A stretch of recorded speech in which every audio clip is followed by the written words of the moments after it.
I'm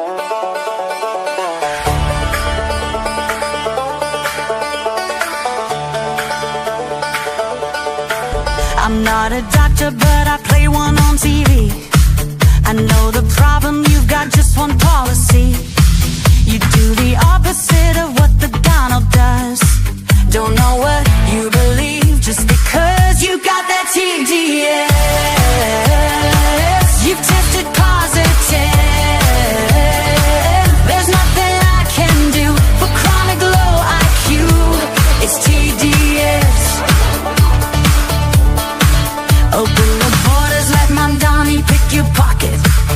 Let the boys beat the girls, they got that extra rocket. A theology degree from Starbucks. You declare that America sucks. You got that TDS. You've tested positive. There's nothing I can do for chronic low IQ. It's TDS. Let's get this party started. If you're left, you're blue and probably retarded. Like Rosie, De Niro, Jimmy Kimmel, Kathy Griffin. No kings, no kidding. We don't live in Great Britain. If J6 was the worst thing you've ever seen, Soros, burning Sadies, a mostly peaceful thing. Bring back the cartels, commute their crimes, sack the fact checkers like the New York Times. He's a Nazi, a fascist, a racist dictator who lets you say what you want to say.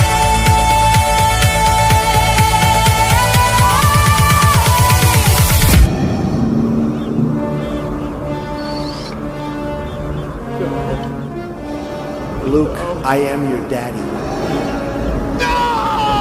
You got that TDS. You've tested positive. There's nothing I can do for chronic low IQ. It's TDS. No matter what he says, you must be really dumb, 'cause you keep blaming Trump for all your problems. Side effects of Trump derangement syndrome may include violent behavior, delusions, nightmares, insomnia, irrational hatred, hopelessness, anxiety, depression, blue hair, tantrums, inability to form coherent speech, difficulty maintaining gainful employment, and verbal diarrhea.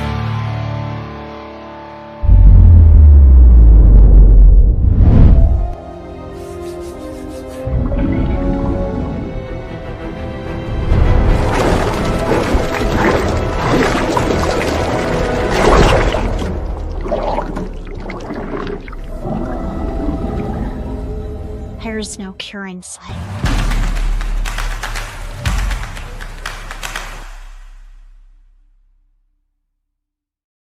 Hey guys, happy 4th of July. It's actually one of my most favorite holidays. I love the 4th of July. And if you got kids around, I love Halloween. Being able just to dress up, play characters, the whole bit. But the 4th of July is a special one for me. Brings back great childhood memories. Don't know about you, but some of the greatest times of my childhood life were memories generated on the 4th of July.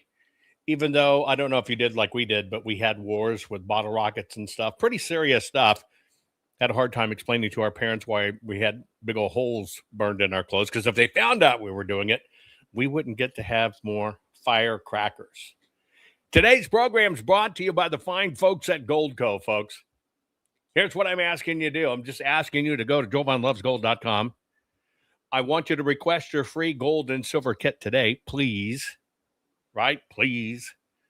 Because now is the time to protect your money with gold and silver. And right now, look, check into it. You can get some free silver. And why not get some free silver while you're at it? By the way, do you have like a favorite 4th of July thing you eat? Is it barbecue? I like sandwiches. I don't know why it is. Just sandwiches and chips. Try to make a ritual of, you sit outside, you eat, you get really hot, and then you go jump in the river and cool off. And there's nothing better. Watermelon's great, but my favorite's cantaloupe. Cantaloupe with salt and pepper. Don't knock it unless you've tried it, right? Cantaloupe with salt and pepper. Anyway, on today's program, here's what we're going to do. We're going to do two things. I'm going to show you an amazing piece of forensic history.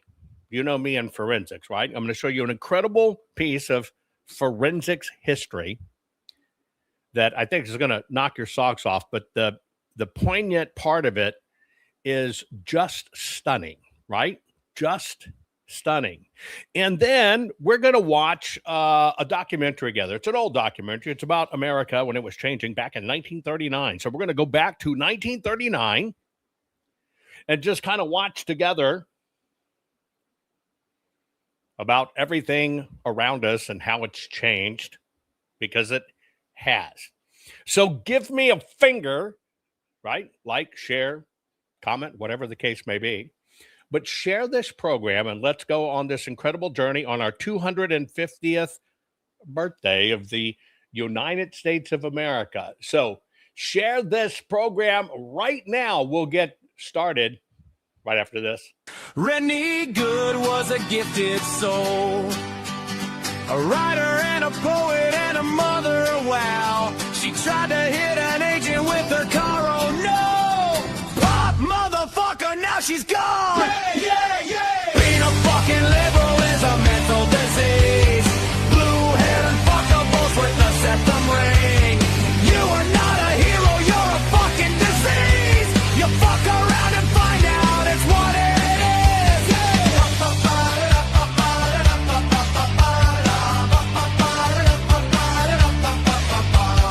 Jeffrey Pretty was a Jewish homo. Started talking shit to protect a chomo. He was getting nicked when he pulled a gun. Bam, motherfucker, now you're gone. Yeah, yeah, yeah. Being a fucking liberal is a mental disease. Blue-haired and fuckables with the septum ring. You are not a hero, you're a fucking disease. Fuck around and find out what that is.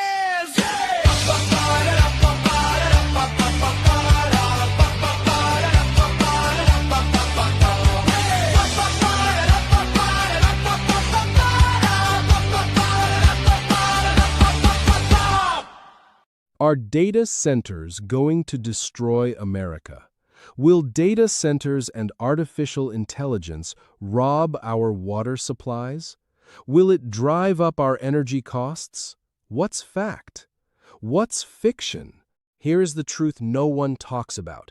America must win the AI data center war or surrender the future to the great dragon. Award-winning, four-time best-selling author, technology pioneer and futurist, Jovan Hutton Pulitzer presents the definitive manual for winning this war against China, the three-toed dragon.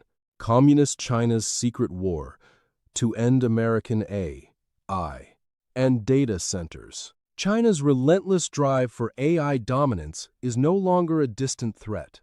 Through massive state-backed infrastructure, voracious energy consumption, and strategic control of global supply chains, the CCP is building an unstoppable technological empire. While America debates policy, China executes. This is not another tech trend.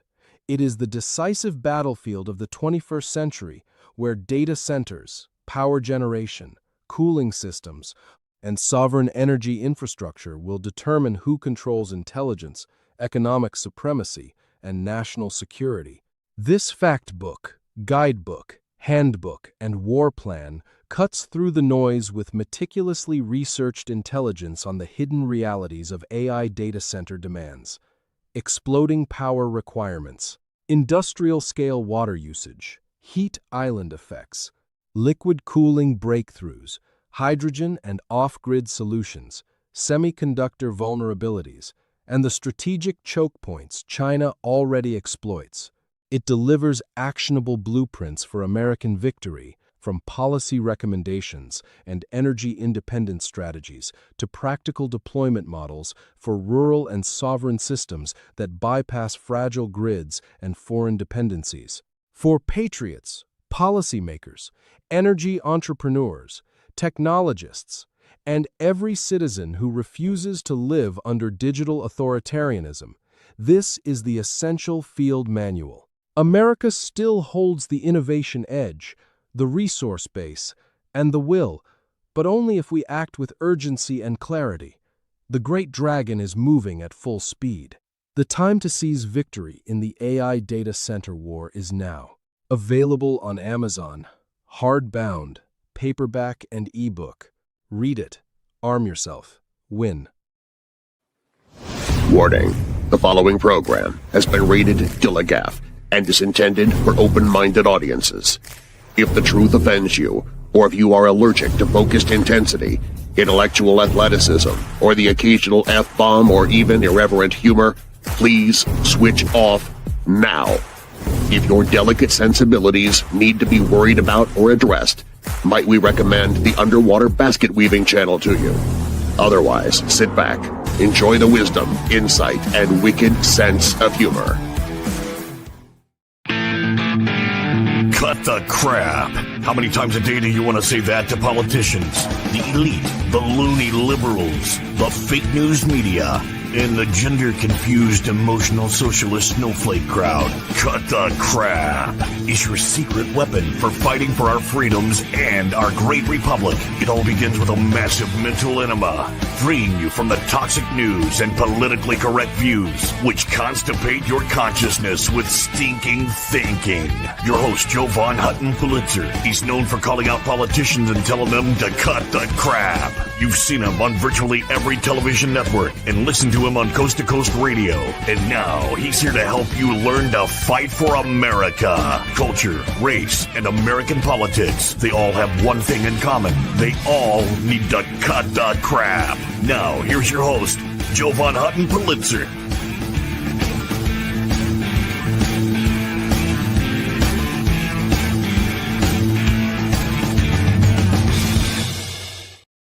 Okay, folks, welcome to the 4th of July special program. We're going to do three special things.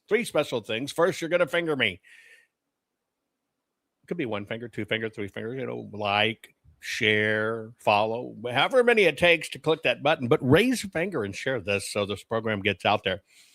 You know me, I'm a history nut. And I've come across a piece of history that I think you would love to know. And it's truly fascinating. It's fascinating to me as long as I've been involved in forensics, whether it's for the forensic science, forensic research, forensic history, or forensics and elections. I find this one incredibly interesting. It has to do with our Declaration of Independence. I'm going to show you what I'm talking about here because there's something hidden in there that forged our future. Say, in the summer of 1776, as delegates gathered in Philadelphia amid the heat of the Revolution, Thomas Jefferson sat down to draft what would become one of history's most consequential documents, our Declaration of Independence. But what few realize is it's kind of like national treasure, guys. There's something hidden in the documents. A little treasure treat that was found, right? And it was buried. See, buried in his rough draft of the Declaration of Independence is something quite profound. It's actually an act of linguistic rebellion. It was covered 200 years later by modern scientists. Here's what you've got. If you're looking at the document, Jefferson, where it says our fellow citizens, originally wrote our fellow subjects. Yeah. Being so used to being controlled by the British, doing research and stuff in modern times, they started looking at these documents, something right out of National Treasure, and they found out that Jefferson originally wrote our fellow subjects. Can you believe that? True no kings, our fellow subjects. And he corrected it, wrote over it with our fellow citizens. That's the story I'm going to tell you. That single word substitution wasn't mere editing, folks.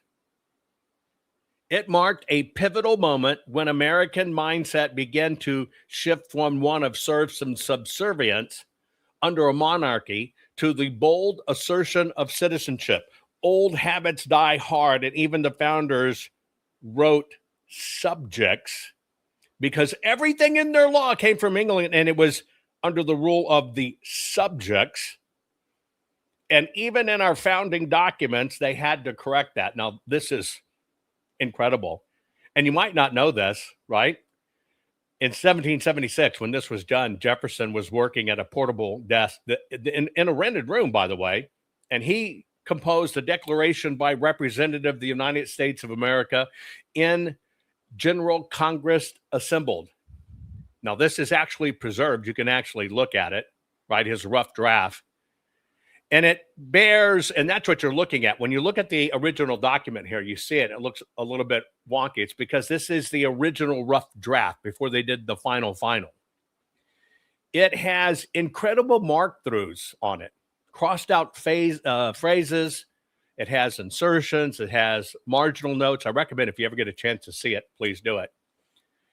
And among the list of grievances against King George III, we've went from you don't support us to think about it, poor folks in the UK and England now. Well, the Muslims are right and we were wrong. Yeah, it's fallen that far. But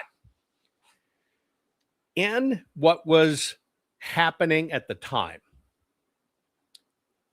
there were a list of grievances where the passage accusing the monarch of inciting treasonable insurrections. Wait. A foreign government, which controlled this time, inciting stories that told people to revolt. Insurrection. Sound right? Yeah, you know what I'm talking about. So all this was going on, and they're dialoguing about treasonable insurrections among the colonists. And in the initial phasing, he was writing about, and this is his side, he has cited treasonable insurrections of our fellow subjects with allurements of forfeiture and confiscation of our property. In other words, do what I say do, or we'll just take your shit from you. Sound familiar? Still going on today, right? Well, he actually wrote down subjects. Now, that word had already carried centuries of weight. You know, in the British system, subjects owed allegiance to the crown. They were ruled, not rulers. Their rights derived from a sovereign grant, a revocable at will. Jefferson, right? And that means English ruled us. And we're given a sovereign grant. But if the crown doesn't like what we do, they can revoke it. And this is what was going on at the time behind the scenes.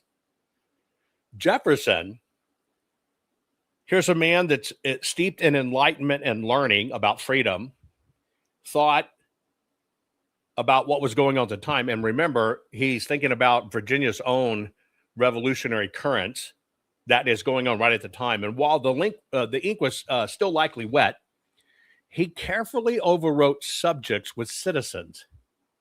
He didn't simply strike it through.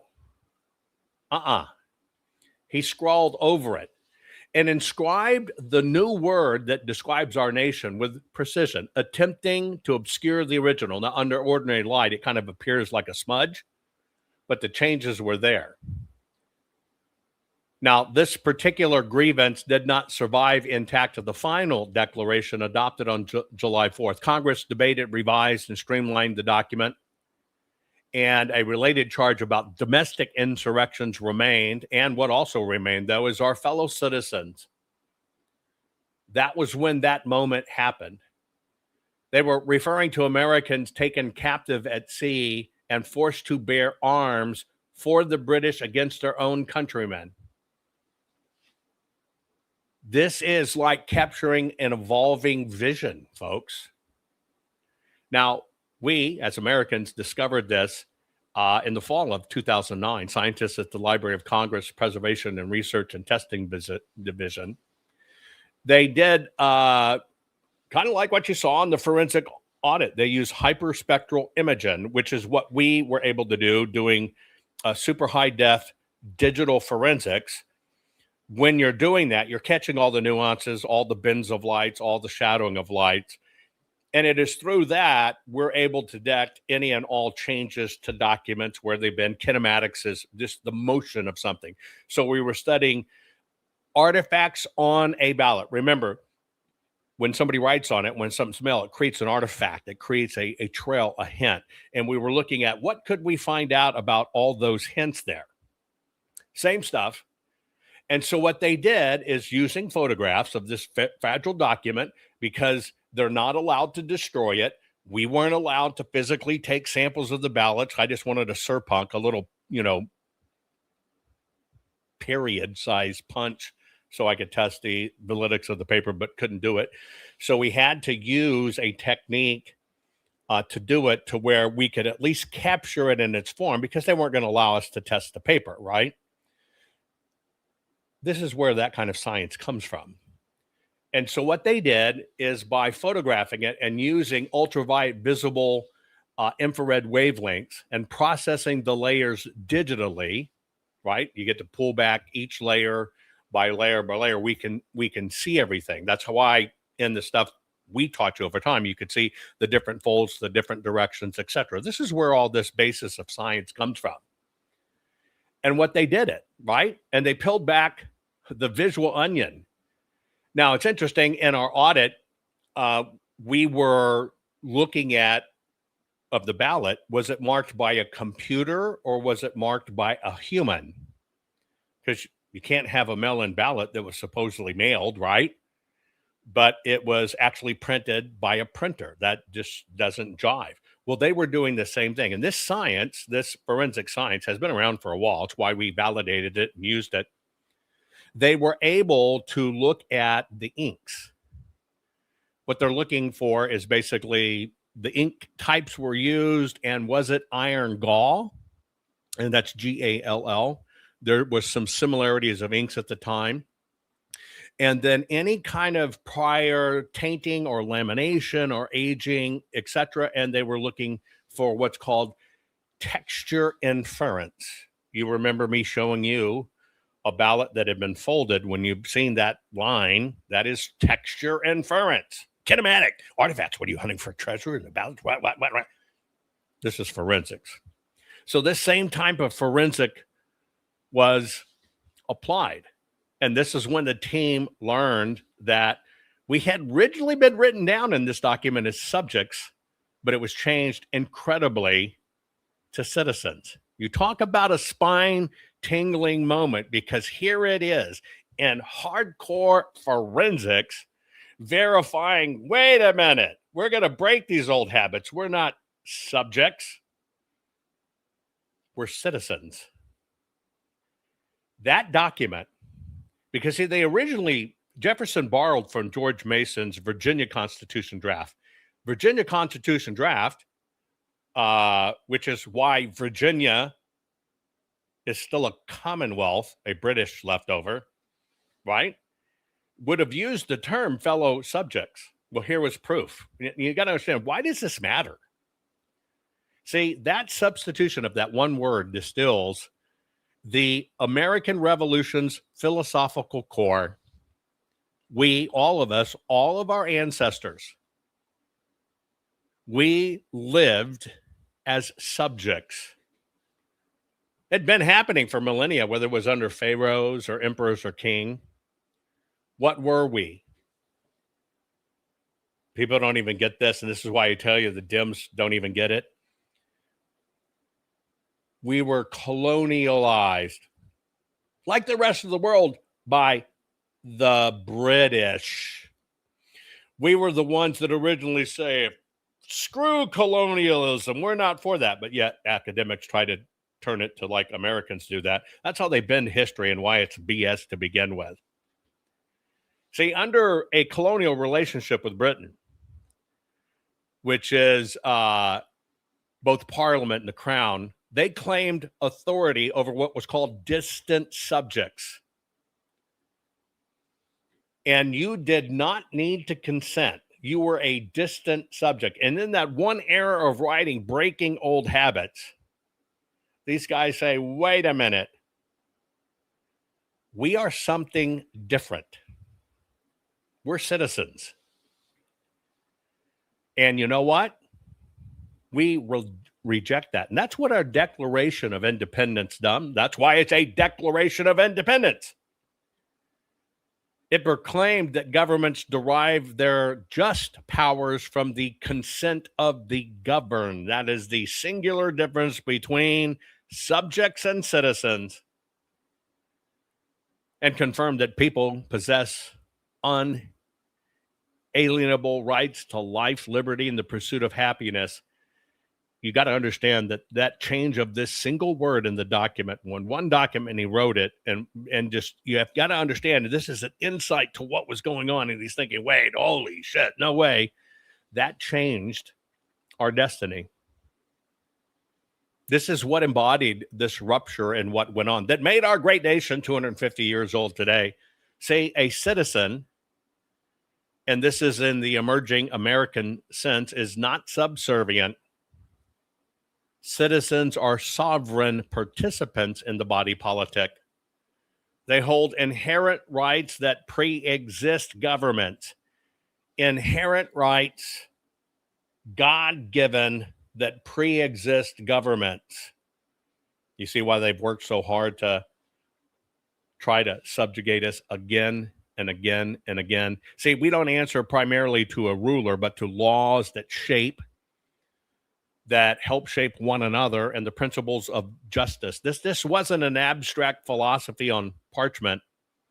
This was a radical claim. This is the key, that ordinary people, farmers, merchants, artisans, could govern themselves. This is what Jefferson and Franklin and Adams and all the others understood.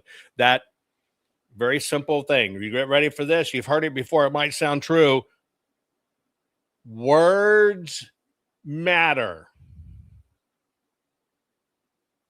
By just leaving that one word, if it would have been left subjects, would have implied that even under this, British still ruled. One word. This is why I always tell you, one word. Words matter.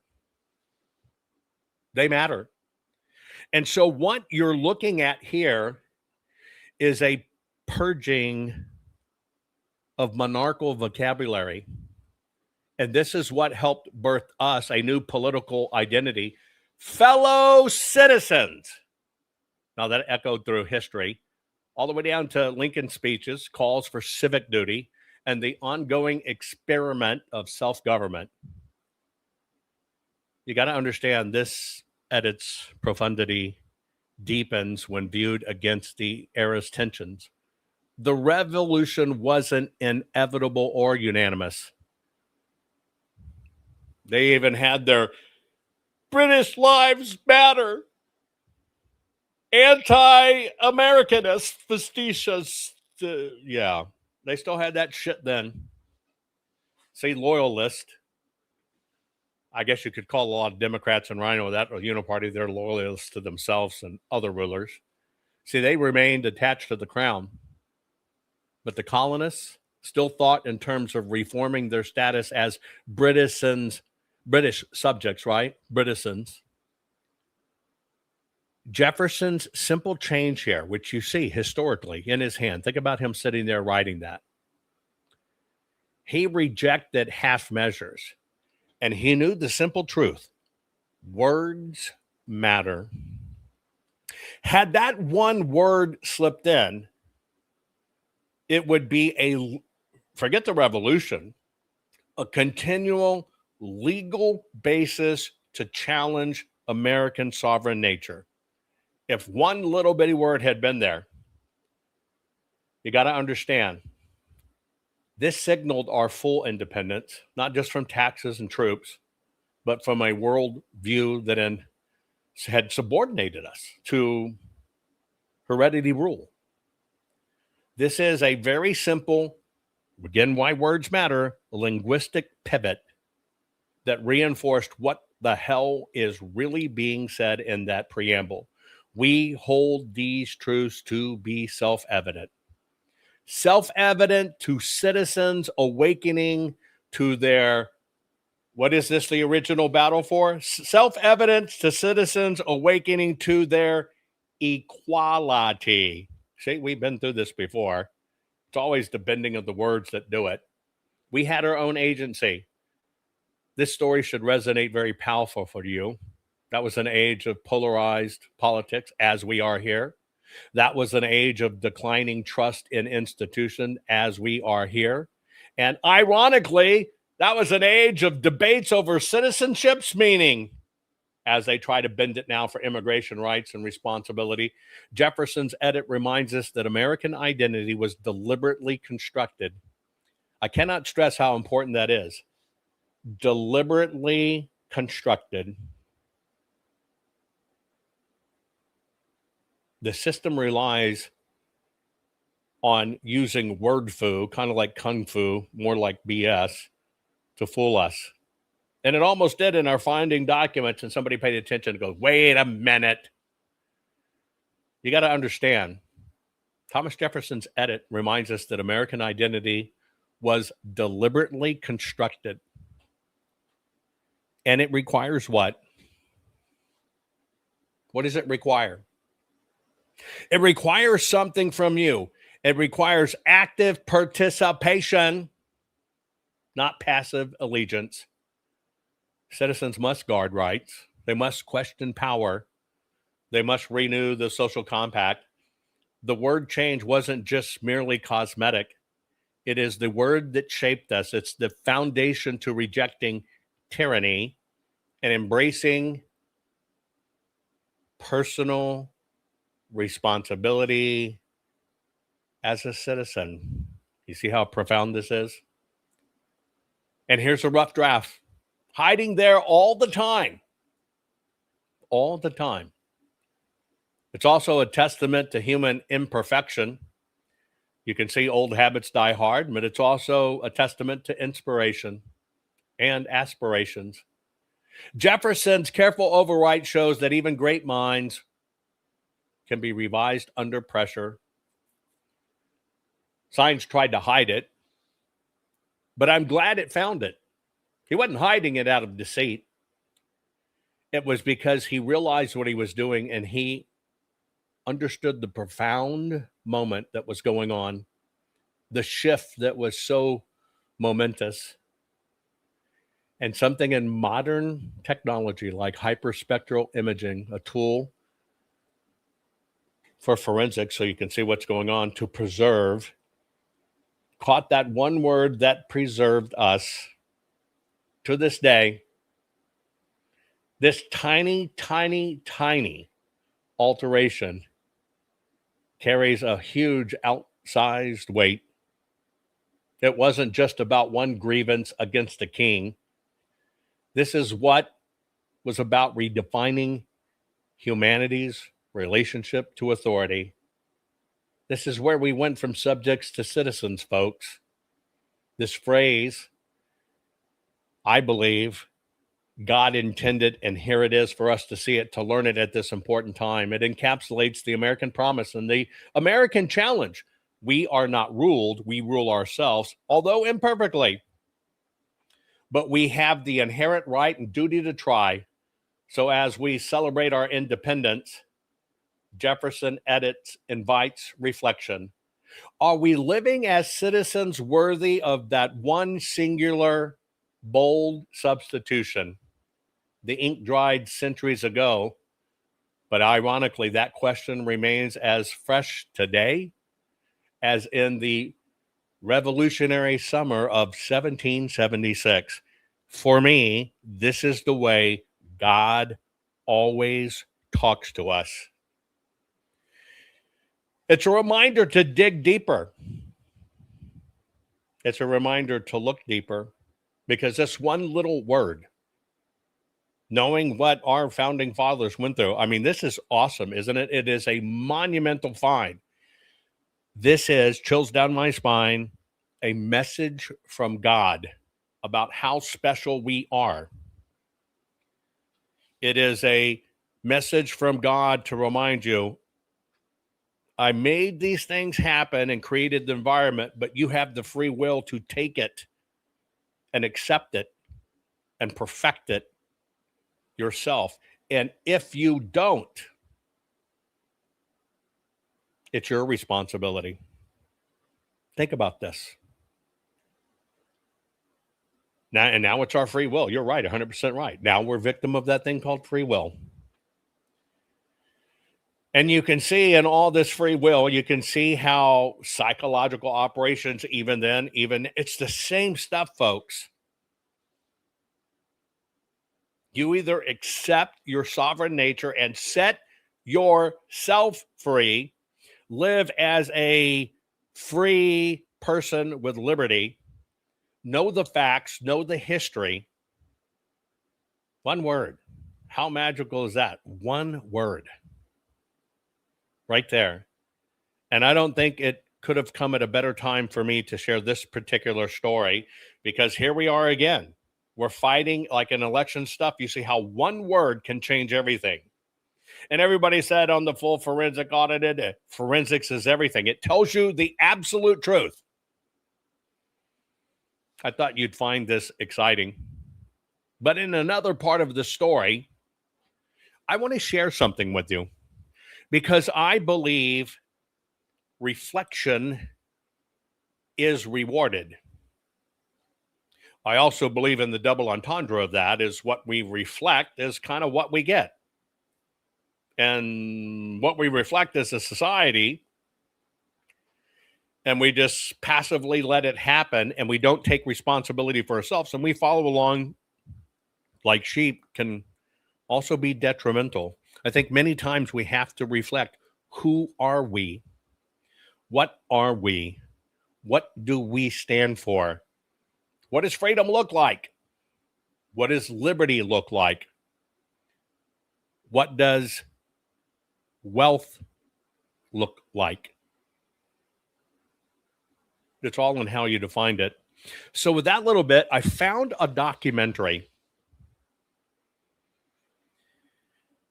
And it's looking at 1939 America. What was going on, kind of what was changes, what would look like, what did we experience, what came with said changes that were all in the name of progress. And I think it's just a good way to look back on what are we, how far have we come, how far have we fallen, what have we accepted, what have we been punished into, what have we walked away from, what have we been told, oh, that's all rednecky, that's stupid, dumb folks, be smart, be here in your 15-minute city. History repeats itself. I'd like to share with you this very interesting documentary on civics that used to be shown. And I think we should be teaching our children stuff like this again. Let's just enjoy it together, and then I'll talk to you at the end of it.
A century or two ago, we built our church and marked the common out. We raised the town hall next, so we could have our say about the taxes, or whether we need another teacher for the school. When town meeting comes around, we know our rights and duties, and no harm if we disagree. In all that matters, we neighbors hold together. We work from sun to dark, if you can call just work a job that helps make a body feel at peace while doing it, or hum a bit with pleasure when it's done. Art isn't something foreign we look at in a showcase. It's in the blankets that we've spun and woven right at home. It's in the patchwork quilts sewn by our daughters at a quilting bee for someone's bridal chest. It's in the locks and hinges that the blacksmith shapes. It's in the baskets that are woven in the neighborhood to fit our household needs, from marketing to mending. When water wheels are better fitted to do the work than human hands, we rig up the machines to saw the wood or grind the corn for hominy grits and johnny cake. A while ago, that corn was on the stalk, above the pumpkins, ripe and yellow. One night, the neighbors met to shell the ears together. They did the job in no time, so they could clear the old barn floor and choose their favorite partners for the dances. There was lasting harmony between the soil and what we built or planted there. We used our hands and mastered what we laid our hands on. Working and living, we found a balance. The town was us, and we were part of it. We never let our cities grow too big for us to manage. We never pushed the open land too far away. We youngsters took it in. The haying field, the mill, the daily chores were teachers. We old ones had good years of family life, our own, our children's. Mellow years before the ripe fruit fell, as fruit will drop on windless autumn days. And that was peace. The seed was ready for the earth again, ready to die, ready once more to grow.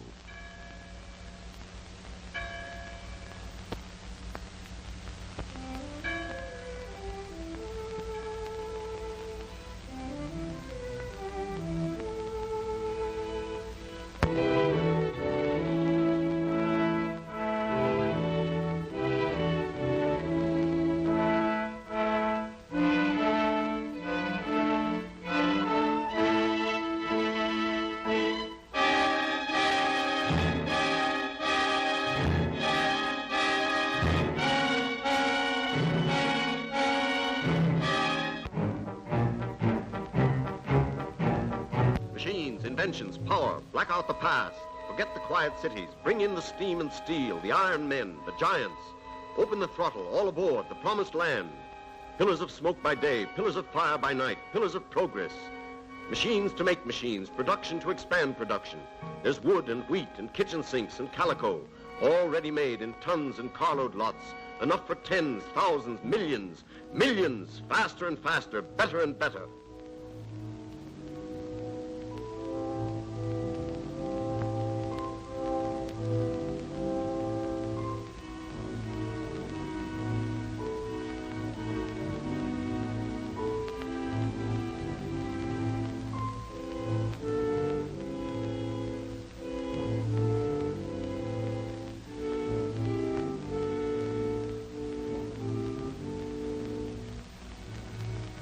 It don't make us any happier to know there's millions like us living here on top of it.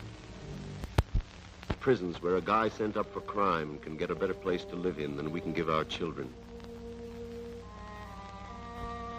Smoke makes prosperity, they tell you here.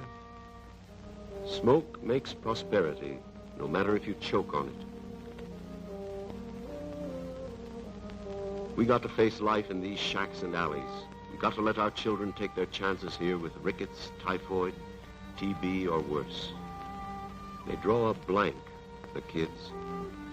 They have no business here, this no man's land. This slag heap wasn't meant for them. There's poison in the air we breathe. There's poison in the river. The fog and smoke below rise up and choke us.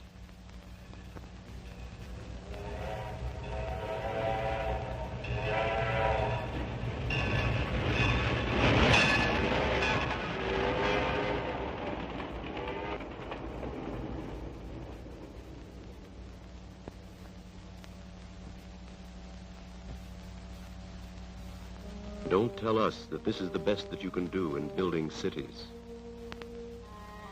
Who built this place? What put us here? And how do we get out again? We're asking. Just asking. We might as well stay in the mills and call that home. They're just as fit to live in. We mine the coal, load the furnace, roll the steel, drive the rivets. We lock the bolt on the assembly line. Lucky if we have the chance to keep the job from day to day, from month to month.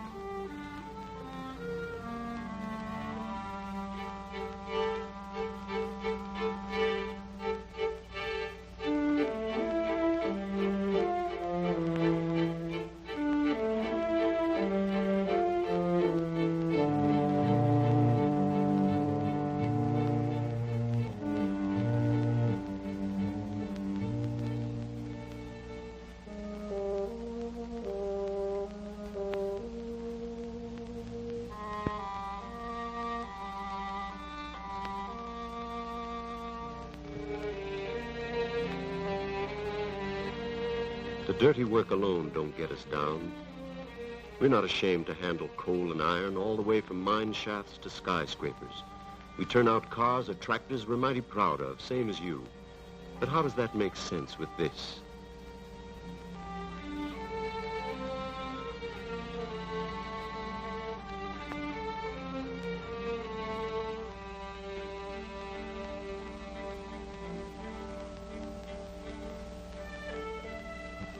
We never get the gritty feel out of our nose, our eyes, our lungs, our guts. We never get a chance to see how blue the sky can be unless the mills are all shut down.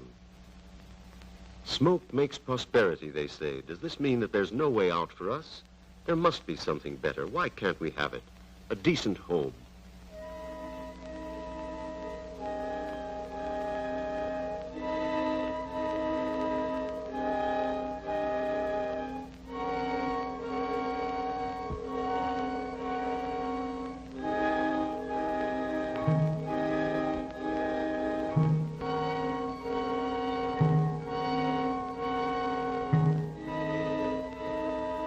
Follow the crowd. Get the big money. You make a pile and raise a pile. That makes another pile for you. Follow the crowd. We've reached 1 million, 2 million, 5 million. Watch us grow. Going up. It's new. It's automatic. It dictates, records, seals, sterilizes, stamps, and delivers in one operation without human hand. What am I bid? What am I offered? Sold. Who's next? The people, yes. Follow the crowd to the Empire City, the Wonder City, the Windy City, the Fashion City. The people, yes. The people, perhaps.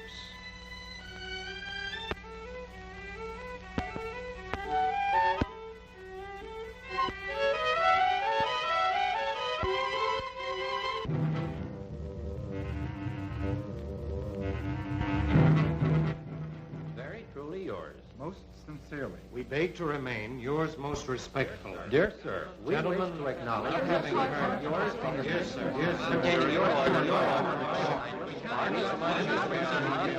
from our Detroit friend. In regard to our reputed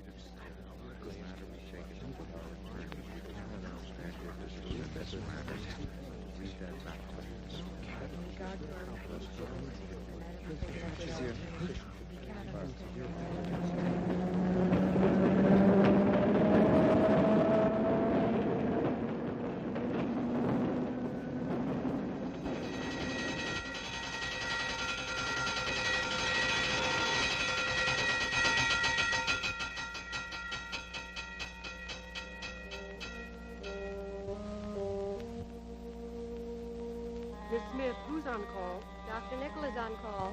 Dr. Nickel. Dr. Nickel, crushed foot in the ward. Get Dr. Lieben on second call. Another street case. Compound fracture of the tibia. Can't locate Dr. Liebman. Try the 8th floor. Compound fracture of the tibia.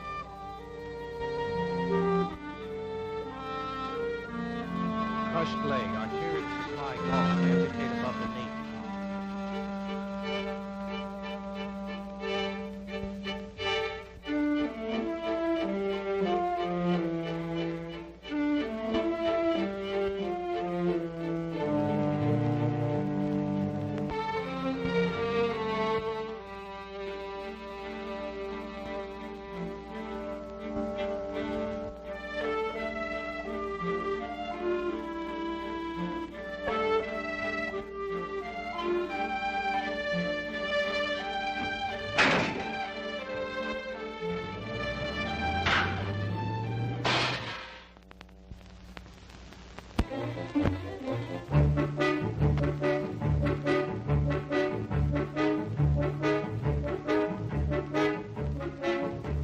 Halfway down.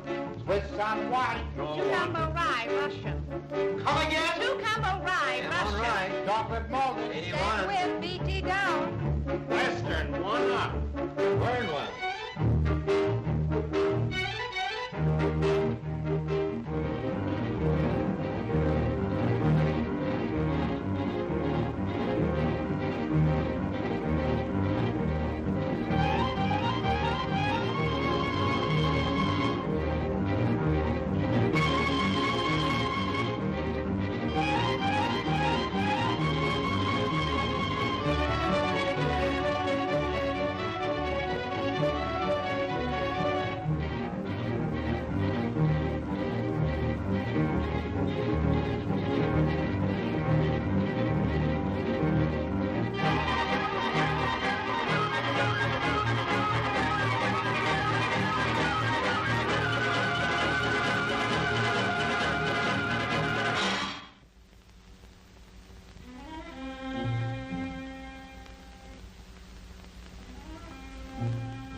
Internal hemorrhage with ruptured spleen. Type is blood.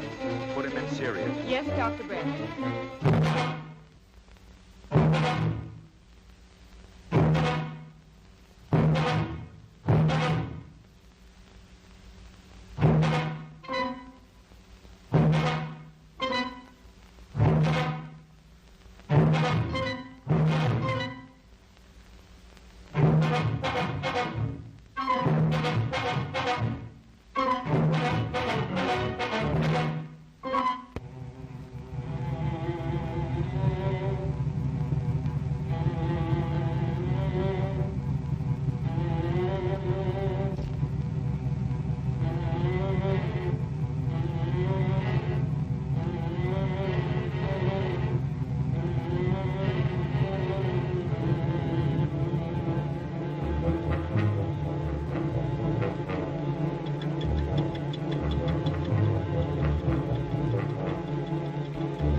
Science takes flight at last for human goals.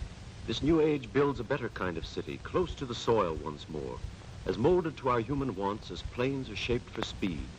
New cities take form, green cities. They're built into the countryside. They're ringed with trees and fields and gardens. New cities are not allowed to grow and overcrowd beyond the size that makes them fit for living in.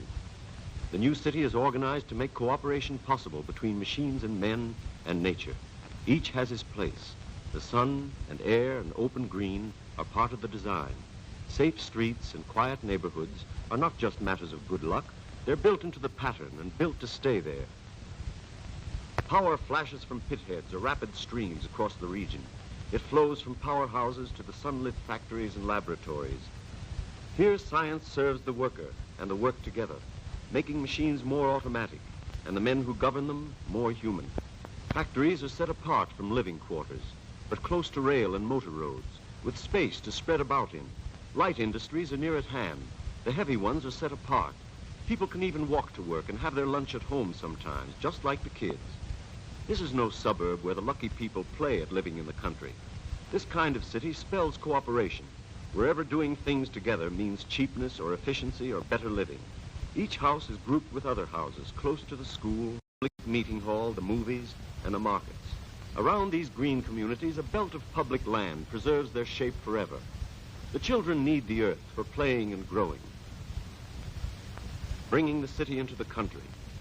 Bringing the parks and gardens back into the city. Never letting cities grow too big to manage. Never pushing the meadows, fields, and woods too far away. This works as well for modern living as once it did in old New England towns.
Live a decent kind of life.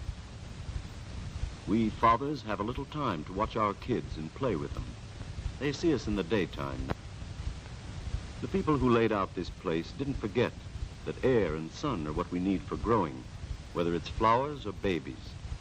Just watch us grow. The scales won't hold us soon. You can't tell where the playing ends and where the work begins. We mix them here. We learn by living. Playgrounds, schools, libraries are meant for everyone. Even the washing needn't break a woman's back. Machines can take it. And the wife needn't feel cooped up and lonely on washing day. A little gossip or a friendly hand is good for the complexion. The daily marketing's part of the fun. In fact, the market's just an annex to the kitchen. Another chance to chat about the children's measles or the weather, or some new wrinkle in the diet that Grandma never knew. One thing is sure. Most of the greens brought in by truck from nearby farms each morning are fresh and crisp and haven't lost their flavor or their youth. In this new scheme of things, the school becomes the center and the focus of activities. Here, boys and girls live and relive the life around them, getting the measure of our bigger world and shaping it anew. City and school and land, in active partnership, provide the raw materials for life and growth. Here, boys and girls achieve a balanced personality, ready to build and meet a many-sided world, facing the good and bad, choosing the best.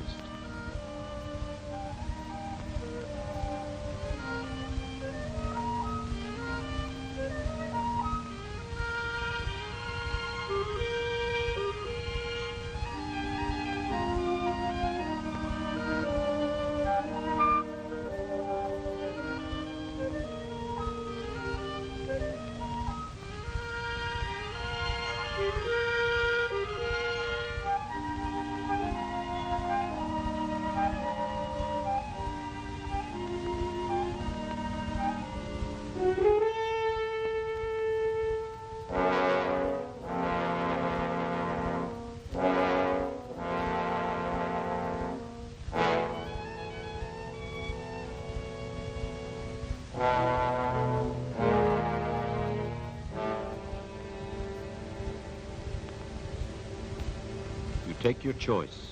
Each one is real, each one is possible. Shall we sink deeper in old grooves, paying for blight with human misery? Or have we vision, have we courage? Shall we build and rebuild our cities, clean again, close to the earth, open to the sky? Can we afford a house, a neighborhood, a city as good as this for everyone? Maybe the question is, can we afford all this disorder? The hospitals, the jails, reformatories, the wasted years of childhood. These are future citizens, voters, lawmakers, mothers, fathers. You take your choice. Each one is real, each one is possible. Order has come, order and life together. We've got the skill, we've found the way. We've built the cities. All that we know about machines and soils and raw materials and human ways of living is waiting.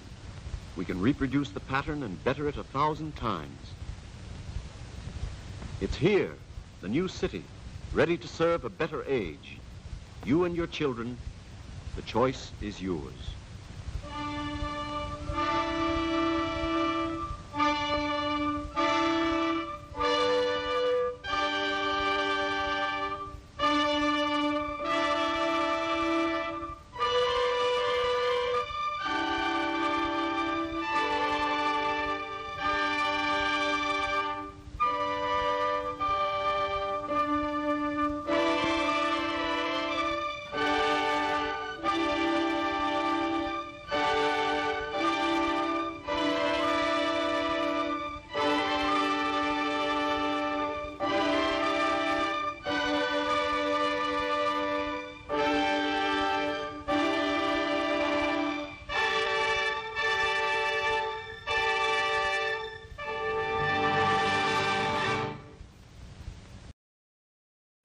"86 years ago. 86 years ago. Think about that. I know when you watch that, you kind of see everything at once, which is why I offered it. You see, wow, things were great. Wow, things got messy. Wow, we had so much abilities. Wow, things were simpler. Wow, some of these inventions made our life better. Wow, look at this is promoting neighborhoods, escape from the cities. See, the answer is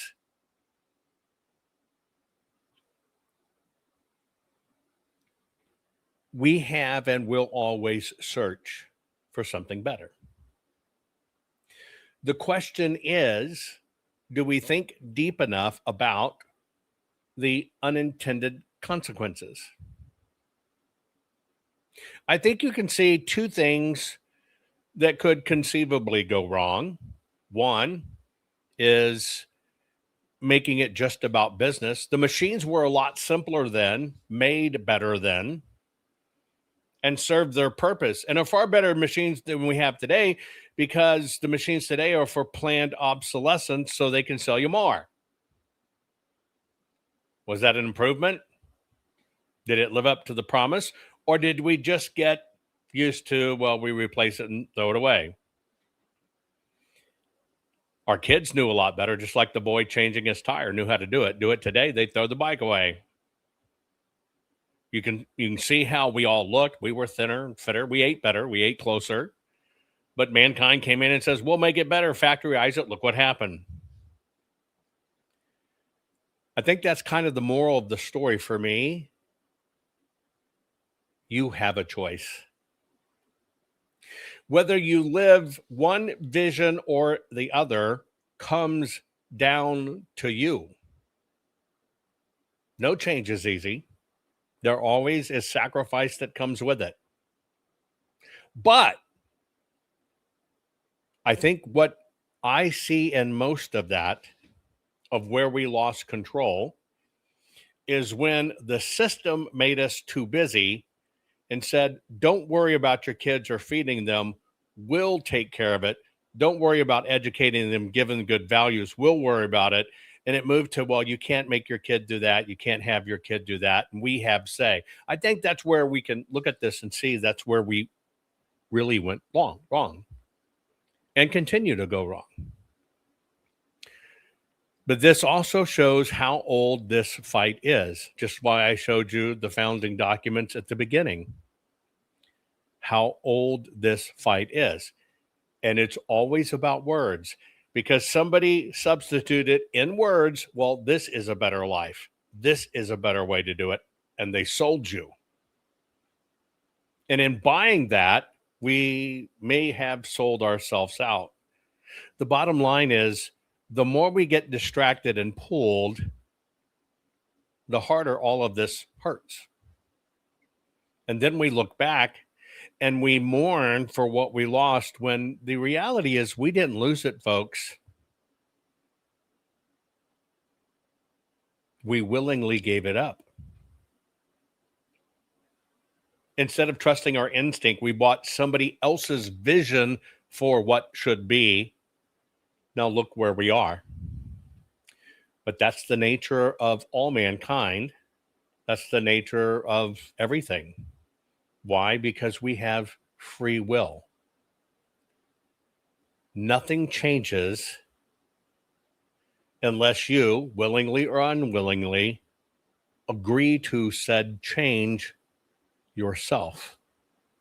The question is, what are you going to do going forward? What are you going to do to save yourself, save our nation, your children, your grandchildren? And that's why I try to sort all of this out by helping you understand culture, race, and American politics, the things that drive all of this. I hope you have a great 4th of July. I hope both of these segments were good for you.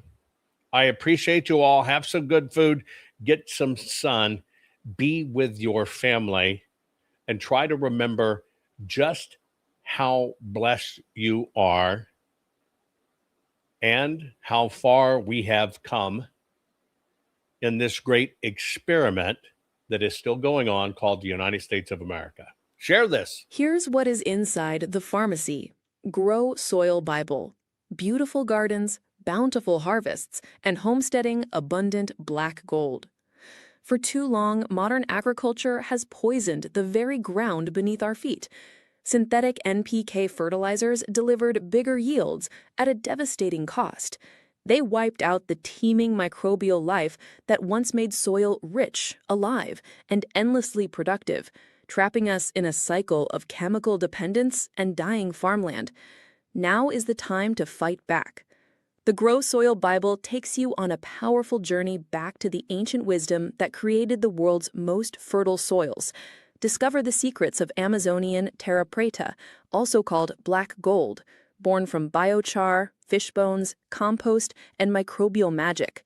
Master the art of Chinese green tea composting and Japanese bokashi to transform kitchen scraps and yard waste into living, breathing super soil. Whether you're a backyard gardener, passionate homesteader, or family determined to build real food security, this book gives you everything you need. Step-by-step instructions, precise natural ingredients lists, and proven techniques to grow your own ultra-fertile dirt instead of buying dead bags from the store. Become a true dirt farmer. Revive the microorganisms that power life. Break free from synthetic slavery and slow chemical suicide, and create abundant, nutrient-dense harvests that feed your family for generations. Your garden, your orchard, your future. It all starts with the soil. Reclaim the earth. Grow your own black gold. Are data centers going to destroy America? Will data centers and artificial intelligence rob our water supplies? Will it drive up our energy costs? What's fact? What's fiction? Here is the truth no one talks about.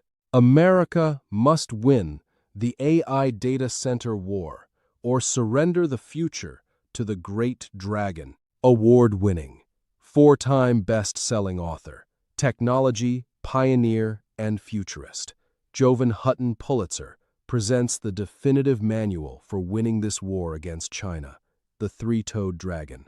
Communist China's secret war to end American AI and data centers. China's relentless drive for AI dominance is no longer a distant threat.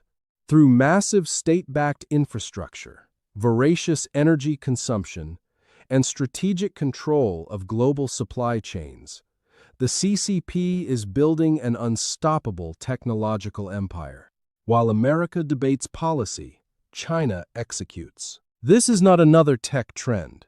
It is the decisive battlefield of the 21st century, where data centers, power generation, cooling systems, and sovereign energy infrastructure will determine who controls intelligence, economic supremacy, and national security. This fact book, guidebook, handbook, and war plan cuts through the noise with meticulously researched intelligence on the hidden realities of AI data center demands. Exploding power requirements, industrial-scale water usage, heat island effects, liquid cooling breakthroughs, hydrogen and off-grid solutions, semiconductor vulnerabilities, and the strategic choke points China already exploits. It delivers actionable blueprints for American victory, from policy recommendations and energy independence strategies to practical deployment models for rural and sovereign systems that bypass fragile grids and foreign dependencies. For patriots, policymakers, energy entrepreneurs, technologists, and every citizen who refuses to live under digital authoritarianism, this is the essential field manual. America still holds the innovation edge, the resource base, and the will, but only if we act with urgency and clarity. The Great Dragon is moving at full speed. The time to seize victory in the AI data center war is now. Available on Amazon, hardbound, paperback, and ebook. Read it. Arm yourself. Win.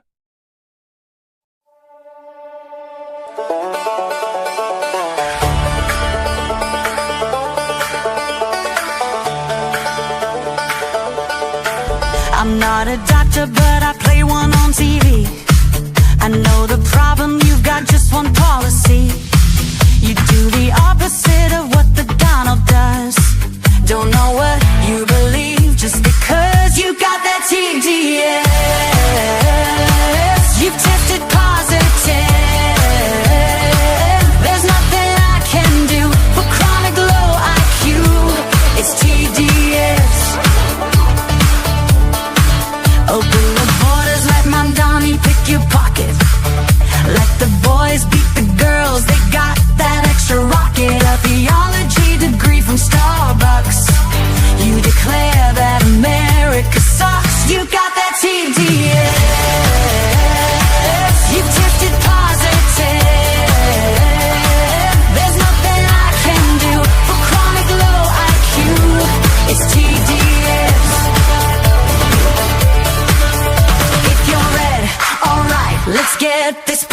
started. If you're left, you're blue and probably retarded. Like Rosie, De Niro, Jimmy Kimmel, Kathy Griffin.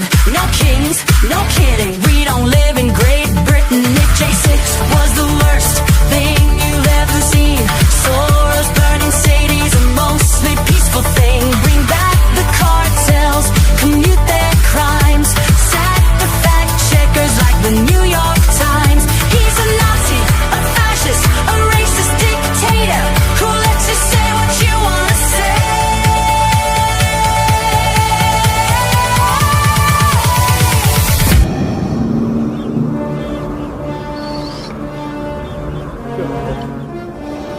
Luke, I am your daddy. You got that TDS.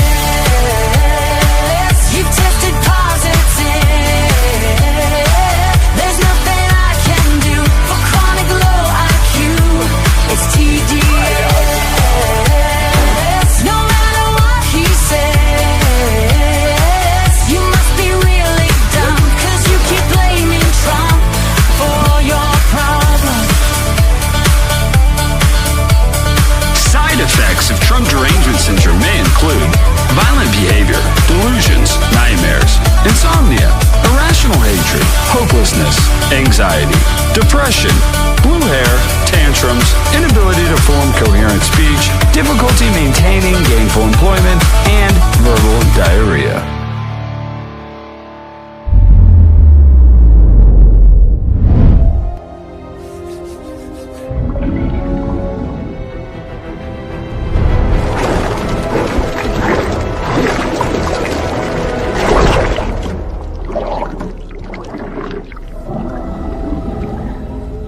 There's no cure in sight.